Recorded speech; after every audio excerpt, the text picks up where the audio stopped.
Welcome. In this video I'm going to show you how you can change your nickname in League of Legends.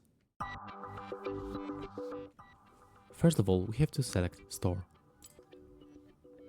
Next, we have to move for Account and pick some other name change. As you can see, we got two payment methods, right points and the blue essence. In this place, you can check your nickname. So let's try HardReset.Info. And to check if the name is available, you have to select this orange button. As you can see in my case, that's the green mic. That's the green mic, and I can successfully change my name with one of the payment method. In my case, I can only select the blue essence.